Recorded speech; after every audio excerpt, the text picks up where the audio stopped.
Welcome to our channel. Please hit the subscribe button so that you'll be notified whenever our new video comes out. The Yellow Wallpaper is a short story written by Charlotte Perkins Gilman and published in 1892. It is a present-tense narration of a first-person narrative that follows an unnamed woman struggling with postpartum depression and confinement in a rigid and dismissive patriarchal society. The narrator is struggling with postpartum depression and is confined to a room with yellow wallpaper by her physician husband. The narrator describes the room as a former nursery, with barred windows and a bed nailed to the floor. The wallpaper in the room is a bright yellow color, and the narrator becomes fixated on it, studying its pattern and noticing strange shapes and figures that seem to move within it. As the days go by, the narrator becomes increasingly obsessed with the wallpaper and begins to see a woman trapped inside it. She becomes convinced that she must free the woman and begins to tear at the wallpaper in an attempt to release her. Her behavior becomes more and more erratic as she becomes more deeply involved with the wallpaper and the imaginary woman she sees inside it. The narrator's husband, who is also her physician, dismisses her concerns about the wallpaper and her mental state, insisting that she must rest and avoid any kind of intellectual stimulation. Eventually, the narrator's mental state deteriorates to the point where she is completely absorbed in her delusions and begins to crawl on all fours around the room, convinced that she is the woman trapped in the wallpaper. In the final scene of the story, the narrator's husband breaks down the door to the room and finds her creeping around the perimeter of the room. He faints at the sight of her, and the narrator continues to crawl over his body, declaring that she has finally freed the woman from the wallpaper.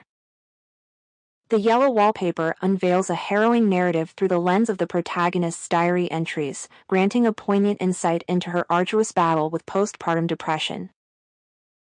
The story unfolds within the confines of an opulent yet disquieting summer residence, which the narrator's practical physician husband, John, has selected for her recovery. The grandeur of the house, coupled with its air of desolation, prompts the narrator to oscillate between romanticized notions of aristocracy and the ominous aura of a haunted dwelling.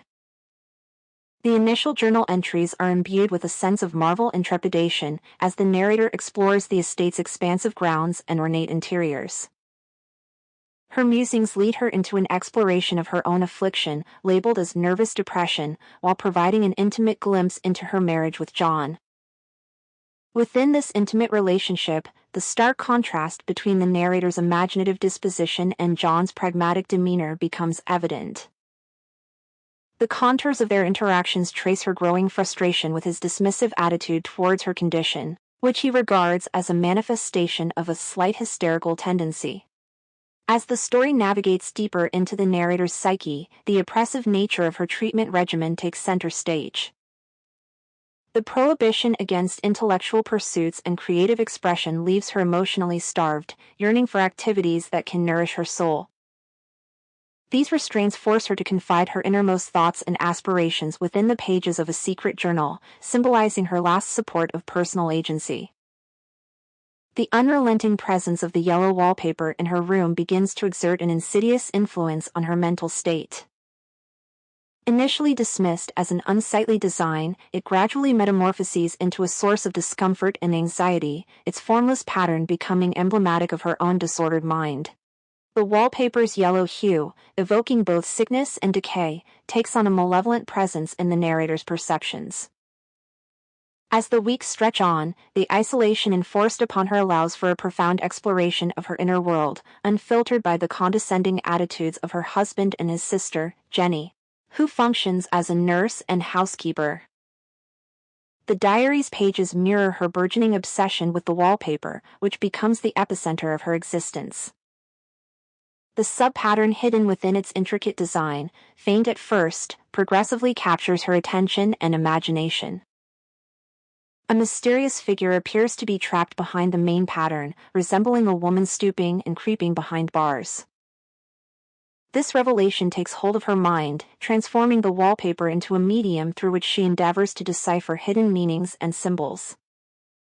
Intriguingly, the protagonist's perceptions interweave with her recollections of childhood, illuminating the labyrinthine pathways of her mind and her susceptibility to vivid, imaginative constructs.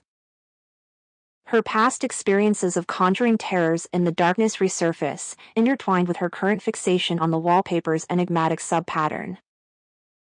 The narrative paints a vivid portrait of her grappling with her own psyche, torn between the desire to embrace her imaginative faculties and the societal constraints that seek to suppress her.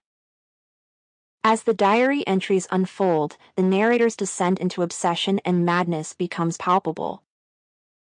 Her mounting preoccupation with the sub-pattern becomes a testament to the eroding boundaries between reality and hallucination.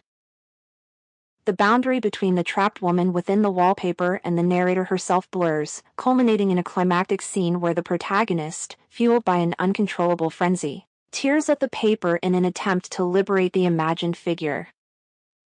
Her actions reflect an internal struggle against her imposed limitations, symbolizing her yearning for emancipation from the confinements of both the physical room and her deteriorating mental state.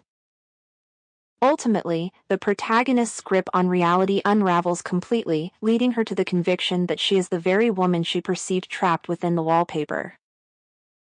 This delusion becomes her reality, pushing her to creep endlessly around the room, mirroring the actions of the imprisoned figure she sought to release. John's intervention and his subsequent fainting underscore the stark disconnection between their perceptions of reality. The story is often interpreted as a commentary on the oppressive nature of Victorian society and the treatment of women's mental health during that time period. The narrator's confinement to the room with the yellow wallpaper, her husband's dismissive attitude towards her concerns, and her eventual descent into madness are seen as a metaphor for the way that women's voices and experiences were often ignored and invalidated in male-dominated societies. The story portrays the rigid gender roles and expectations and the marital power dynamic that existed during the Victorian era, where women were expected to fulfill traditional domestic roles and were not allowed to engage in intellectual activities or express themselves freely. The narrator's husband holds all the power in their relationship and he expects her to be a passive and obedient wife, which contributes to her feelings of confinement and oppression. This refrain is also highlighted through the contrast between the narrator's desire for self-expression and creativity and her husband's attempts to stifle it. The story explores the subject of mental illness and how it was perceived and treated during the Victorian era. The narrator's husband represents the medical establishment's dismissive attitude towards women's mental health issues. He prescribes a rest cure and isolation for the narrator, which only exacerbates her mental illness and ultimately contributes to her succession into madness.